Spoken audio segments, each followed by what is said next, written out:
احساس دلتنگی دارم بی تو. دیدی به حرفات اعتمادی نیست، این عاشقی حتی یکم شکله، اون که بهم قولش رو دادی نیست.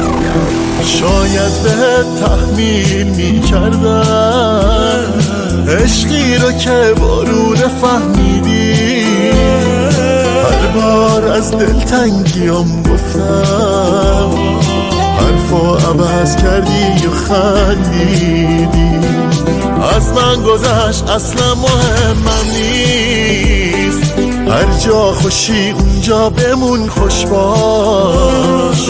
حالا هنوز مونده پشیمون شی، کاش من فراموشت کنم ای کاش. وقتی هوا تاریک و غمگینه، من اون غروب ساکت و سردم.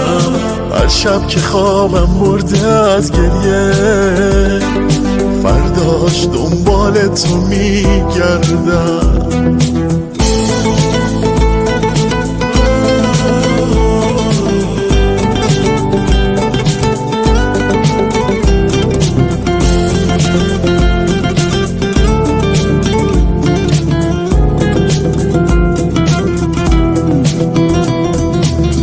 اشتباه آخر من بود، اما واسه تو اول راهه.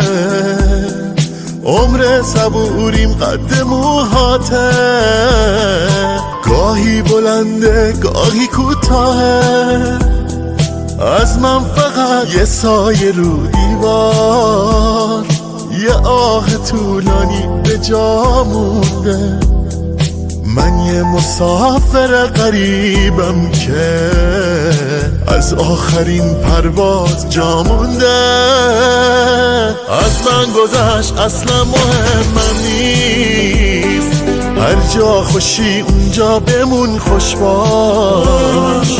حالا هنوز مونده پشیمون شی، کاش من فراموشت کنم ای کاش. وقتی هوا تاریک و غمگینه، من اون غروب ساکت و سردم.